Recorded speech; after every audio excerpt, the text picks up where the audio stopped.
지난 시간에는 우리가 지구 역사와 20세기에 얼마나 많은 것들이 변했느냐, 이제 그 얘기와 또 인류가 유목 생활을 하다가 정착 생활을 하면서 농업혁명, 또 촌락이 점점 커져가지고 도시를 만들고 국가를 형성하고, 그러면서 환경 정책이 필요하고, 또 그 뒤에 이제 산업혁명이 일어나가지고 엄청난 이제 환경 문제가 생겼다.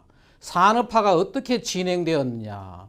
그리고 그 산업화가 진행되면서 나빠졌던 환경들을 어떻게 우리가 다시 이것을 개선했느냐. 이제 그런 내용들. 그리고 또 지금 현재 다가오고 있는 새로운 환경 문제에 대해서 우리가 공부를 했어요. 오늘은 이제 그 사이에 이 인류가 말이에요. 어떻게 환경에 대한 생각을 했고, 그동안에 이 환경주의, 이 제목이 바로 환경주의의 출현과 대변화인데, 환경주의라는 것은 뭔가 하면 모든 사람들이 환경을 보호하고 환경의 중요성을 강조하고 이런 이념들이라고요. 이런 이념들이 언제 어떻게 생겼고 또 그것이 언제 또 어떻게 바뀌었느냐, 거기에 대한 내용을 이야기하겠습니다. 크게 오늘 이제 이번에 이야기할 것은 이 장에서는 첫 번째가 한 6가지 정도 되는데, 첫 번째가 이 산업화 초기에 그 당시에 사람들은 어떠한 환경에 대해서 어떠한 생각을 했느냐. 그리고 두 번째는 이제 환경이 소중함. 우리가 환경을 잘못 관리하면은 그 피해가 인간에게 돌아온다. 그런 생각을 언제부터 하게 됐느냐. 그리고 세 번째, 근데 그런 생각을 할 때 말이에요, 환경 이념이 양극화가 됐어요. 한 부류는 이 산업화를 막아야 된다. 상당히 비관적인 생각을 하는 사람이 있었고, 또 한 부류는 뭐냐? 우리가 이 환경 문제를 극복할 수가 있다. 낙관적으로 생각한 부류가 있었는데, 그 이념화되었던, 그리고 거기에 대한 이야기, 그리고 또 초기에 이 환경운동은 어떻게 시작됐느냐, 이제 그 내용, 그리고 1990년대 이후에 환경주의가 완전히 변하게 됩니다. 선진국을 중심으로서. 그 이제 대변화, 또 이 환경주의가 대변화하게 된 배경에는 뭐냐? 바로 이 우리 환경공학과에서 공부하고 열심히 연구하는 이 환경 전문가들이 열심히 연구하는 환경과학과 기술, 그리고 이 환경과학과 기술의 일반적인 내용들이 뭐냐? 보통 사람들, 일반인들도 알아야 되는 내용들을 우리가 다음 장에서 공부를 할 것이에요. 여기서는 뭐냐? 환경과학과 기술에 대한 개론적인 것들, 환경과학과 기술은 우리가 어떤 분야를 공부를 하느냐, 이제 그런 분야를 이야기합니다. 그러면 초기에 산업화 초기에 환경 이념 어떠냐? 산업화 초기에는 환경과 경제를 대립관계로 봤다. 지금도 아마 많은 사람들은 이런 식으로 생각할 거예요. 바로 이런 식으로 경제가 성장하면은 환경은 계속 나빠질 것이다, 악화될 것이다. 지금도 많은 사람은 그렇게 생각하고 있어요. 그리고 환경 문제는 인간의 부에 대한 욕망이 시작되었다. 잘 살려고 하다 보니까 그렇다. 그래서 옛날이 좋았고 지금은 환경이 점점 나빠진다, 이런 생각하고 있어요. 그 초기 사람도 그렇게 생각한 거죠. 그리고 또 잘 사는 사회는 본질적으로 환경 문제를 일으킨다. 이런 생각을 했던 데가 뭐 초기에 이 산업화 초기예요. 그 당시에 이 산업화 초기에 이것은 뭔가 하면은 1800년대 말에 미국의 신문의 사파예요. 거리에는 쓰레기가 넘쳐나고 말입니다. 길거리에는 말이 배설물을 싸고 뭐 이런 식의 것이죠. 그리고 이거는 이제 그 당시에 1800년대 말에 영국의 이 공장 같은 어마어마한 대기오염 물질을 배출하는 그런 사진이죠. 이거는 뭐냐? 하천의 악취가 돼가지고, 하천의 악취가 나는 이런 거죠. 이런 것들이 그 당시에 이제 보여주는 거죠. 그 당시에 이제 강도 오염되고 또 바다도 일부 오염되고 아주 심했던 당시. 이런 시기에 생각은 이거였다는 거죠. 그리고 그 당시에 왜 그렇게 생각했느냐? 바로 뭐 쉽게 우리 짐작할 수 있지만은 끊임없이 이 산업화에 의해 가지고 오염 물질이 배출되고 또 자원을 소모하고 자연을 파괴한다.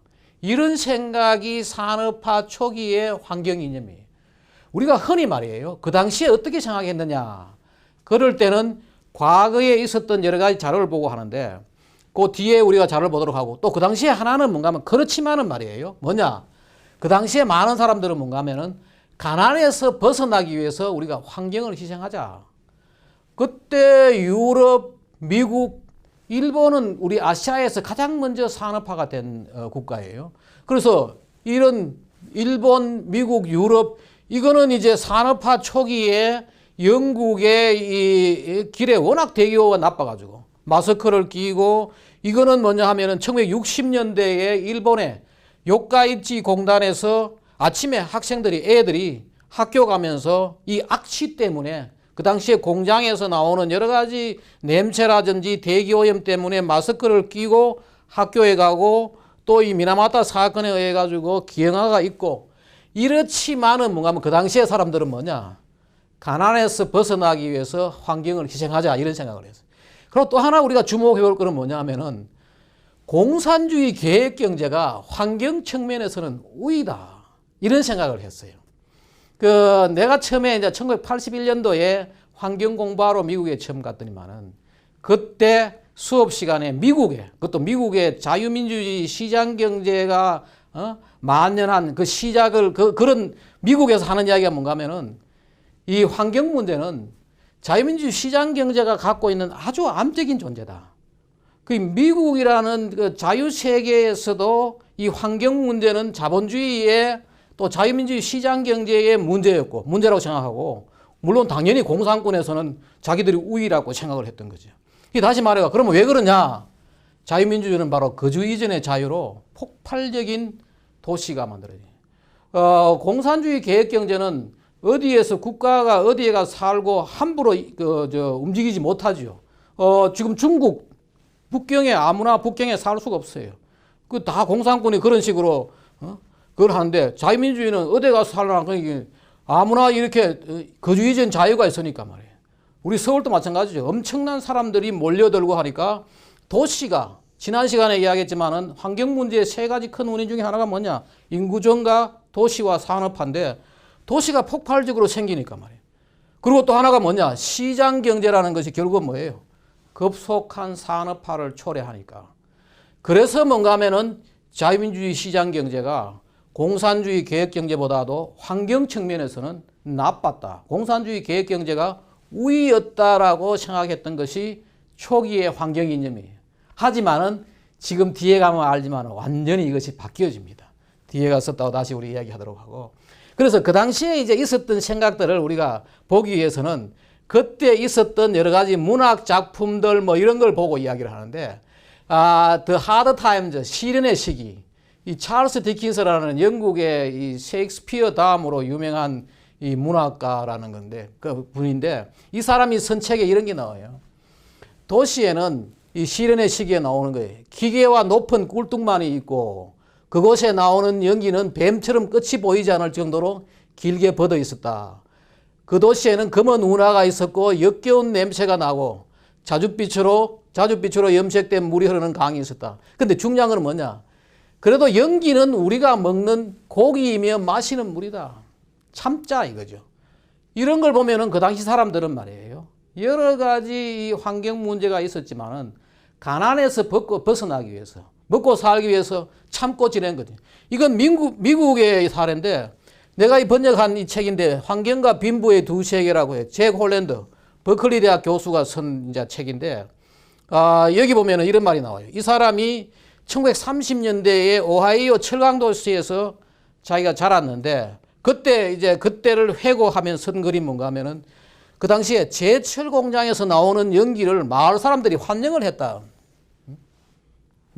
매연 때문에 숨이 막히고 옷이 더러워져도 연기는 일자리, 집과 먹을 음식을 준다. 이런 생각을 했던 것이 산업화 초기의 이 생각들이에요. 우리나라도 비슷한 게 있어요. 재밌는 사례가 있어요. 울산 공업탑. 지금 공업탑 사거리에 가면 그대로 있어요. 울산이 우리나라의 최초로 산업화를 시작한 도시예요. 울산공단이 그때 생겼죠. 그때 보면은 울산공단의 기공식에 이런 말이 나와요. 그 기공식에 4,000년 빈곤의 역사를 싣고 민족 수건인 부귀를 마련하기 위해서 그때 했던 연설문이 그대로 여기 남겨 있어요. 여기 있는 건데 요거 중에 일부러 보면은 그러면서 이런 말이 나와요. 2차 산업의 우렁찬 수레 소리가 동해를 진동하고 산업 생산의 검은 연기가 대기 속에 뻗어나가는 그날엔 민족의 희망과 발전이 이에 도래하였음을 알 수 있는 것입니다. 빈곤에 허덕이는 결의 여러분. 이때 우리나라의 1인당 국민소득이 $100도 안 됐을 때. 그 당시에 이게 뭔가 하면 봐요. 환경오염이 결국은 가난에서 벗어나냅니다. 그런 식의 생각을 하고 있었던 거예요. 이러다가 이제 점점 이제 경제적으로 풍요해지면서 말이에요. 또 환경 문제가 더 심각해지고 이러면서 뭐 하느냐? 환경주의가 탄생하게 되는 거예요. 이 환경주의는 뭐냐? 바로 이 환경의 소중함을 강조하고 또 전파하는, 아마 이 강의를 듣는 많은 학생들은 바로 이 환경주의자들이에요. 환경의 소중함을 알기 때문에.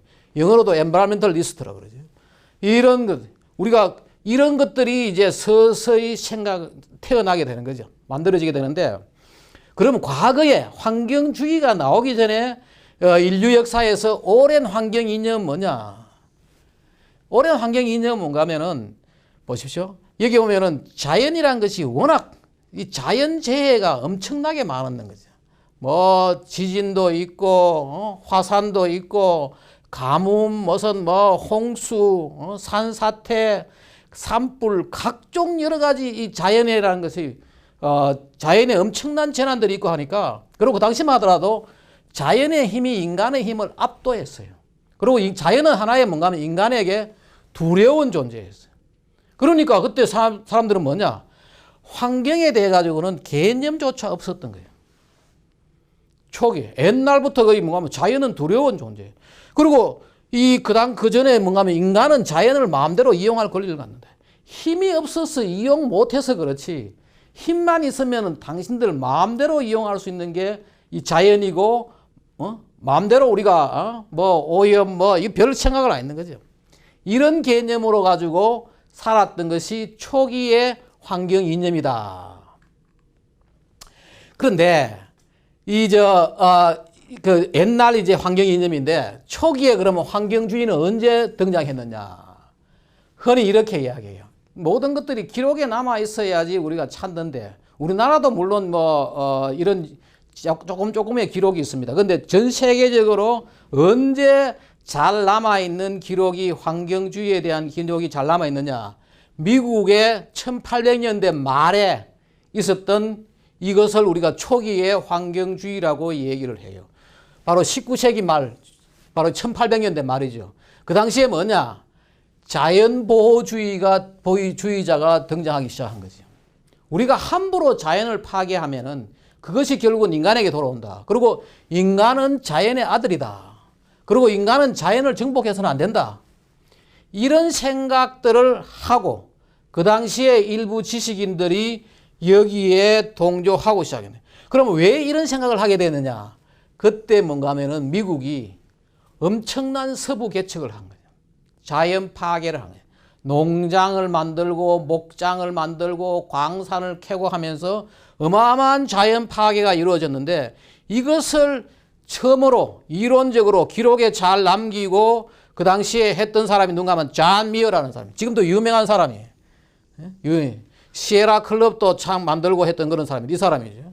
이 사람이 요세미테 국립공원이라 해가지고, 바로 이 요세미테 내셔널 파크, 요세미테 국립공원도 만들고, 그 다음에 또 뭔가 하면 시에라 클럽이라는 뒤에 우리가 환경운동에서 나오는 최초의 환경단체라고 이야기하는 시에라 클럽도 창립하고 했던 사람이에요.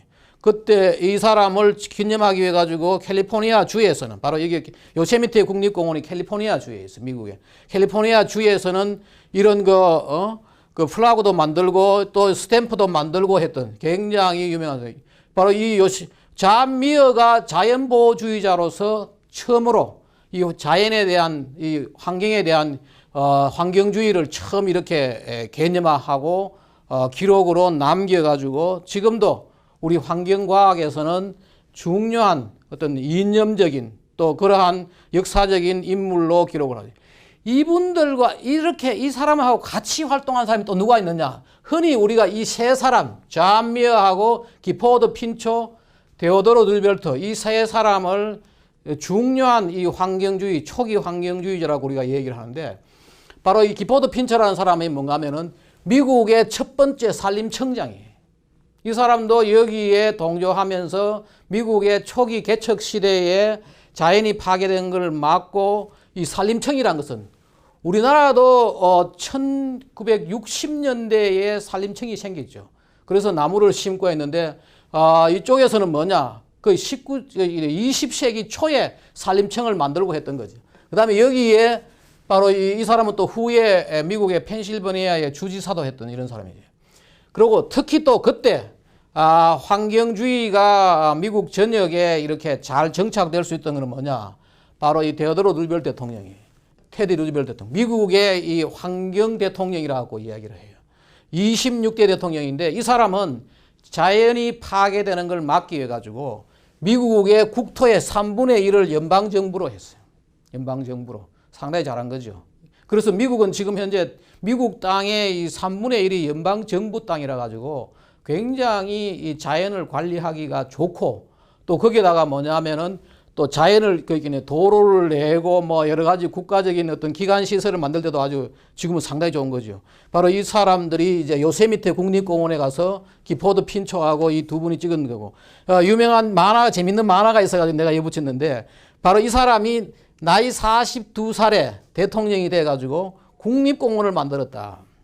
이 사람이 최고로 그래 다시 말해가지고 미국에서 국립공원을 제일 먼저 또 제일 많이 만들었던 대통령이 되는 거예요. 그래서 이 사람이 그러니까 이 사람은 마틴 루터 킹이죠. 마틴 루터 킹은 나는 34살 때 I have a dream speech 유명한 연설 있죠. I have a dream 그 연설을 했다 뭐 이런 이야기를 하면서 아주 젊은 나이에 이렇게.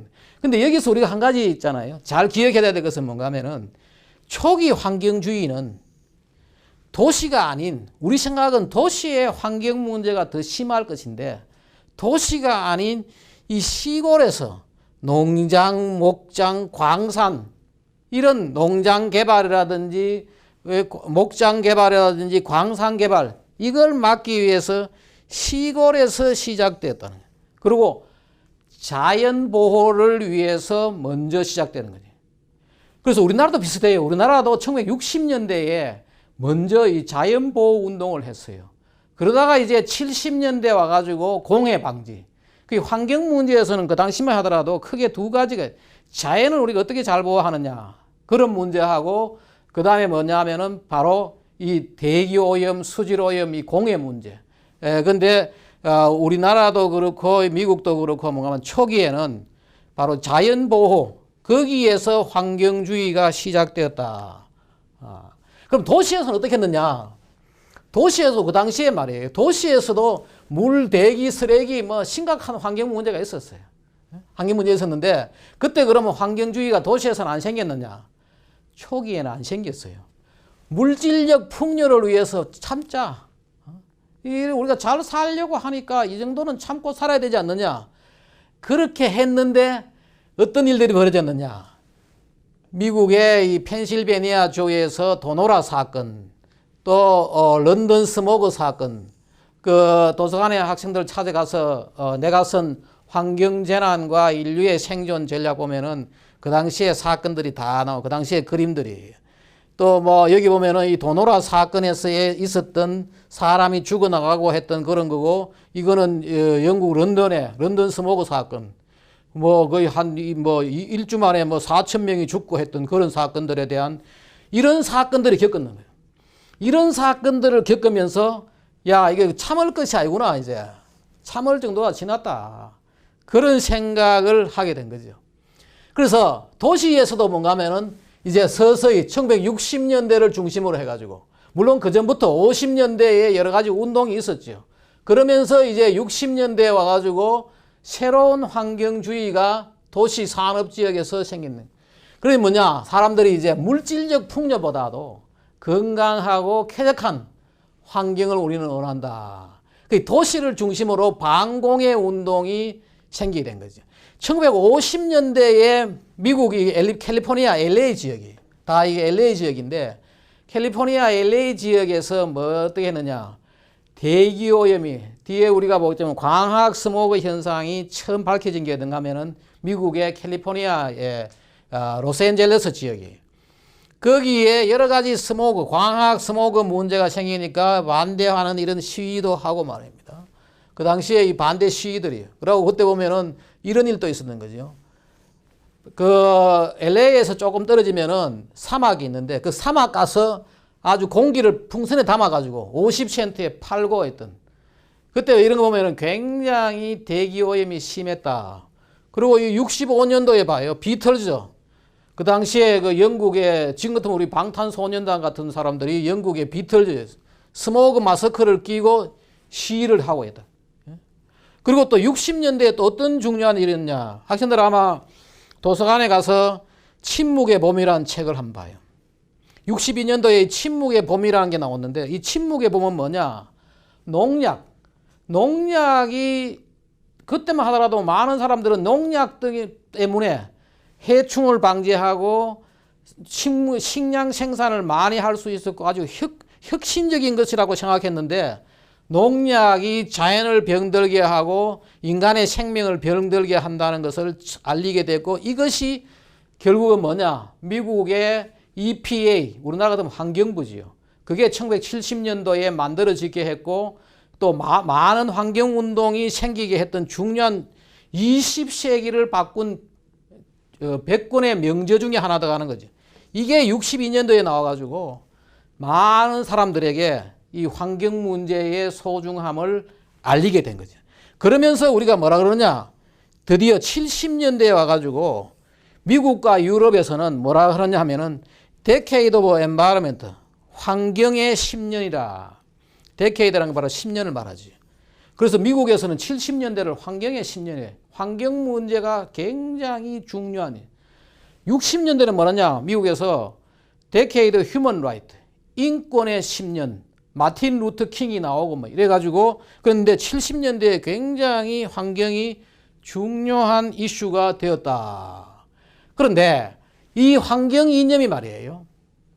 70년대에 이 환경 문제가 심각하게 되고 환경 데케이드 오브 엔바이러먼트 환경의 10년 바로 70년대에 어떤 일들이 벌어졌느냐.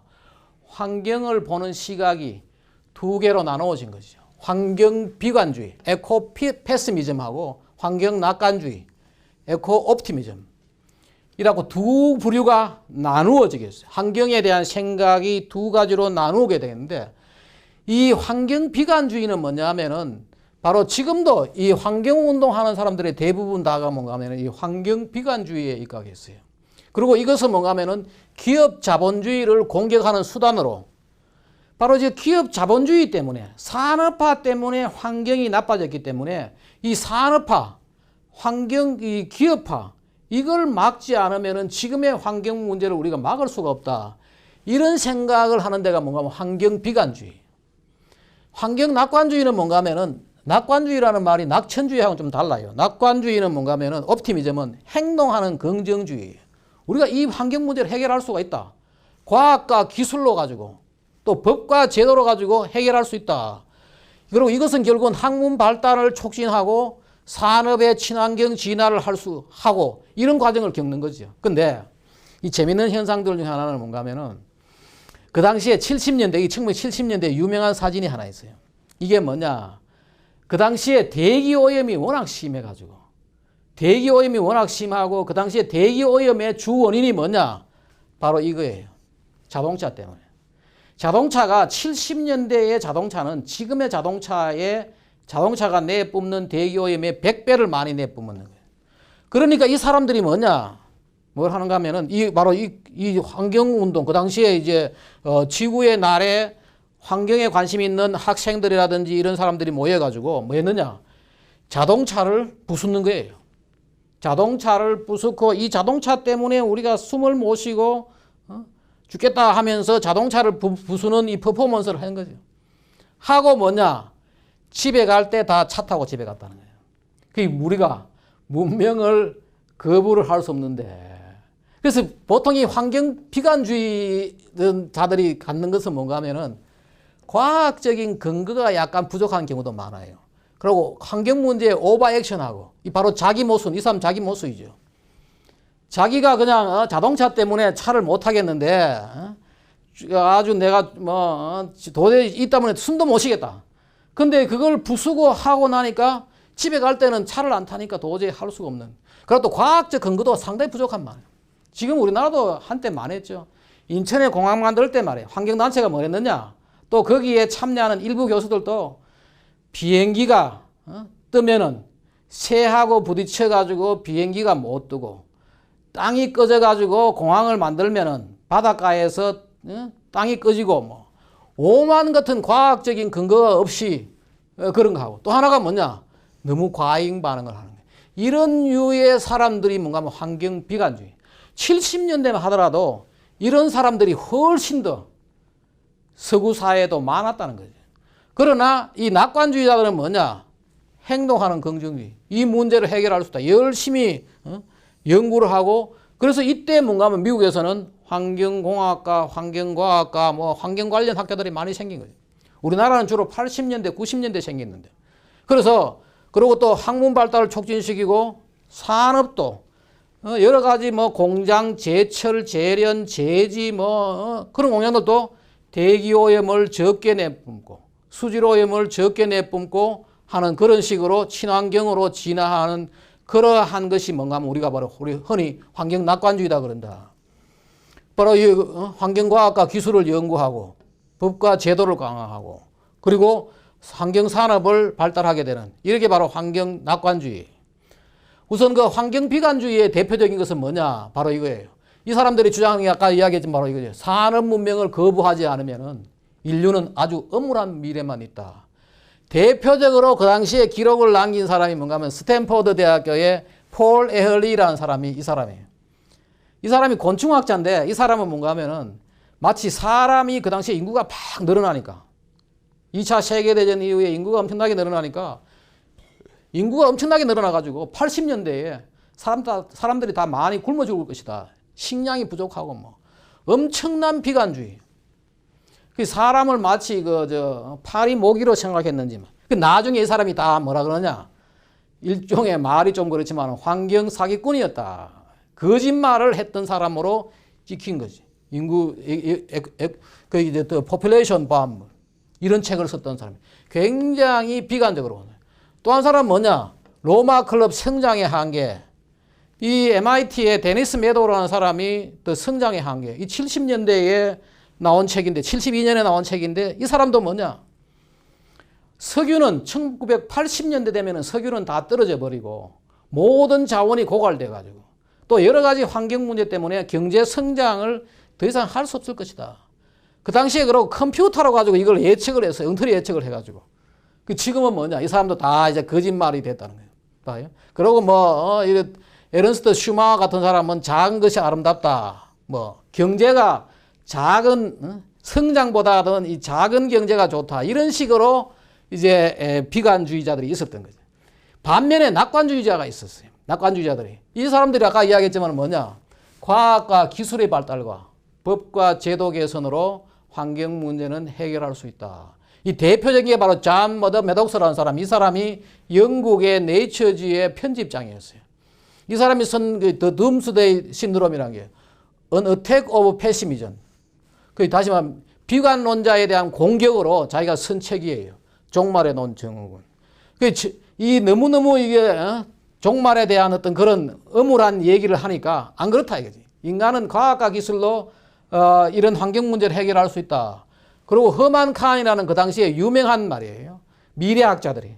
이 사람은 The next 200 years, 다음 200년 동안에 인류는 무한정 발전할 것이다. 그런 내용들이 이제 그리고 환경 문제도 해결할 수 있고 그 다음에 또 하나가 줄리언 사이먼 같은 이런 사람들, 또 폴 로머, 스탠퍼드 대학교, 이 메릴랜드 대학 경제학자들이. 경제학자들은 끊임없이 성장할 것이다. 경제는. 인간에 대해서 굉장히 낙관적인, 이분이 재작년인가 보니까 노벨 경제학상 받았다는 얘기 봤어요. 그 당시에 70년대에 남들은 다 엉터리 생각을 하는데 아주 뛰어난 지력으로 이런 생각을 하고 있었던 거예요. 그런데 이 70년대에 또 극단적인 아주 우리가 생각하면은 좀 웃긴다 할까? 좀 독특한 그러한 환경주의자들이 있었던 거죠. 그게 뭐냐? 지금도 일부의 생태근본주의자. 생태근본주의. 이 대표적인 사람이 뭔가 하면은 노르웨이 오슬로 대학교에 바로 이 아른 네스라는 사람이 73년도에 주장하기 시작한 바로 DB 칼라제는 생태근본주의. 우리나라에서는 이 생태근본주의. 이 사람들의 주장은 뭐냐? 인구가 줄어야지 지구가 산다. 그 지구의 적은 인간이다. 이런 생각을 하는 거지. 그리고 이 사람이 주장하는 것이 크게 한 4가지예요. 자연은 인간을 위한 자원이 아니다. 근데 우리가 자연을 가지지 않고는 어떻게 살아가요? 근데 이 사람 주장은 뭔가 하면은 자연은 인간을 위한 자원이 아니다. 그리고 모든 생명체는 동등한 권리를 갖는다. 우리가 흔히 말이에요. 생태계를 이렇게 보잖아요. 맨 위에 이 하등 미생물 그 위에 그러고 인간이 만물의 영장이다. 이게 기본적으로 보는 생태계인데 아니다는 거지. 그게 바로 이게 생태계도 인간도 하나의 생태계의 한 구성원이지. 그리고 모든 이 생물들이 다 동등한 권리를 갖는다. 똑같은 이야기지만은 자연계에는 절대적인 존재는 없다. 자연계에 절대적 존재는 없다. 이게 원래는 우리가 자연계의 절대적 존재라고 생각하는데 그런 건 없고, 그리고 지구 수용 능력에는 한계가 있고 인구가 감소해야 된다. 바로 이걸 비꼬아 가지고 만든 이 만화 같은 거죠. 개미도 나와 가지고 나도 권리가 있다. 뭐 이런 식의 주장을 하던 사람이에요. 이 사람이 주장을 하고 지금도 일부 과격한 이 환경단체 하는 사람들은, 단체 운동, 환경운동하는 사람들은 바로 이런 식이에요. 이런 그 노르웨이의 이 아른네스가 주장했던 DB 칼라지. 또 더 극단적인 것도 하나가 뭐냐? 약간 이걸 정치적으로 생각하는 거죠. 바로 여기에 이 사회 생태주의다 해가지고 소셜 이콜로지. 이 사람은 뭔가 하면은 미국의 라마포 대학교의 교수라는 사람이 이 머레이 북신이라는 사람 죽었죠. 죽었는데 이 사람이 뭔가 하면은 생태 위기의 직접적인 것은 자본주의다. 지금도 일부 이런 사람들이 있어요. 그래서 자본주의 때문에 지금 현재 지구는 파괴되고 한다. 이 사람이 주장하는 이론이 이런 거예요. 사회주의 계획경제가 환경후이다. 그리고 자유민주주의 시장경제는 파괴되어야 된다. 자본주의는 지구 생태계의 아주 암적인 존재다. 지금 이런 생각을 하는 사람들이 제법 있어요. 그리고 마르크스 공산주의가, 원래 마르크스 공산주의가 뭔가 하면은 주장하는 게 뭔가 하면은 자본주의라는 데가 내부 계급, 노동자와 이 자본가의 계급의 모순으로 인해 가지고 원래 계급 때문에 몰락할 것인데, 이것 말고도 또 몰락할 것이 뭐냐? 환경 때문에 몰락한다. 여기에 동조하면서 뭔가 하면은 환경 위기가 또 자본주의 종말을 부르는 새로운 역사적 요소가 된다. 이런 식의 생각을 하는 거예요. 그러면서 무계급, 그리고 분산된 민주공동체, 자연 생태 기술에 개발한 사회기의 계획경제로 가야 된다. 그리고 아주 급진적인 어떤 평등주의를 주장하는 거예요. 그리고 이런 사람들이 생각하는 게 뭐냐? 바로 여기에 이 문명의 이기들이 지구를 불태운다. 지금까지 본 것이 뭐냐면은 초기에, 산업화 초기에 우리가 환경에 대해서 어떻게 생각했느냐.